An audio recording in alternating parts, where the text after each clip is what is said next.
अध्याय 135। क्या यहाँ सामग्री नहीं है? 4।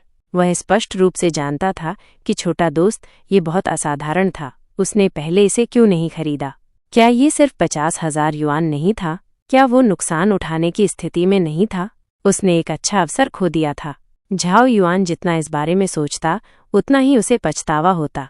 उसकी इच्छा हो रही थी कि वो अपना हाथ उठाए और खुद को थप्पड़ मारे।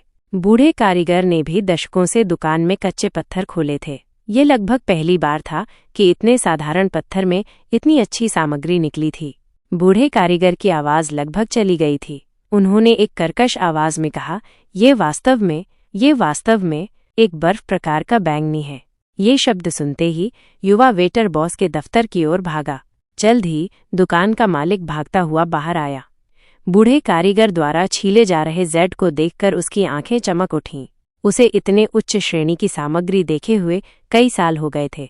मालिक के माथे पर तुरंत पसीने की एक पतली परत आ गई। वह बहुत उत्साहित था।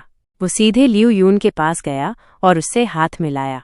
नमस्ते, मैं इस दुकान का मालिक हूँ। मैं आपके कच्चे पत्थर के लिए 50 लाख युआन का भुगतान करूँगा। क्या ये ठीक है? लियू यून अभी तक एक उच्च स्तरीय वस्तु प्राप्त करने के उत्साह से उबर नहीं पाया था। वह अपने मन में पागलों की तरह सोच रहा था। भाई ये ने अभी कहा था कि वो इस टुकड़े को ज्यादा पसंद नहीं करते। उन्हें ऐसी उच्च स्तरीय वस्तु भी पसंद नहीं थी। उनके द्वारा खरीदे गए 2 बड़े कच्चे पत्थरों के अंदर क्या होगा?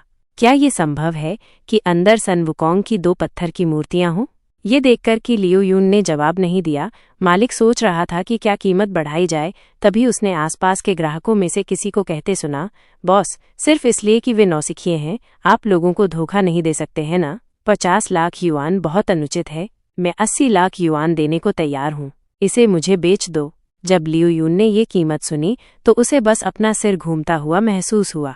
हे भगवान, क्या कीमत इतनी आसानी से 100 गुना से भी ज्यादा बढ़ गई थी? पत्थर का जुआ सच में संतोषजनक था।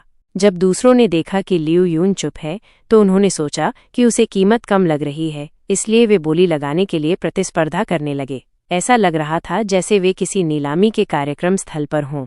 इस बीच बाहर शोर सुनकर और भी लोग अंदर घुस आए। जब उन्होंने बर्फ प्रकार का बैंगनी देखा तो उन्होंने और भी ज्यादा कीमत की पेशकश की।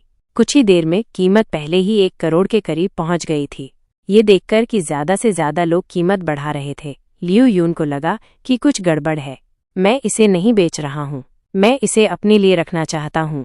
इतना कहकर लियू यून ने जल्दी से आधा कटा हुआ कच्चा पत्थर छीन लिया और भाग गया। जब ये शुआन और अन्य लोगों ने लियू यून को भागते हुए देखा तो उन्हें डर हुआ कि वो खतरे में पड़ जाएगा और वे जल्दी से उसके पीछे दौड़े। आंगन में अकेला अस्त व्यस्त सिर्फ झाओ युआन ही खड़ा रह गया था। यह सुनकर कि कीमत 200 गुना बढ़ गई थी और आगे भी बढ़ने की संभावना थी, झाओ युआन का दिल लगभग धड़कना बंद हो गया था।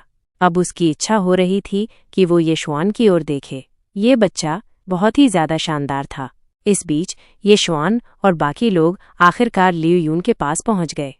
लियू यून हांफते हुए ये शुआन के पास गया और अपने हाथ में रखा कच्चा पत्थर उसे सौंप दिया। भाई, हालांकि मैंने इसे खरीदा है, लेकिन आपके मार्गदर्शन के बिना मैं इसे नहीं खरीद पाता।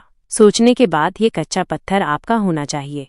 हालांकि लियू यून अनिच्छुक था, लेकिन वो इस कच्चे पत्थर के लिए लालची नहीं होगा।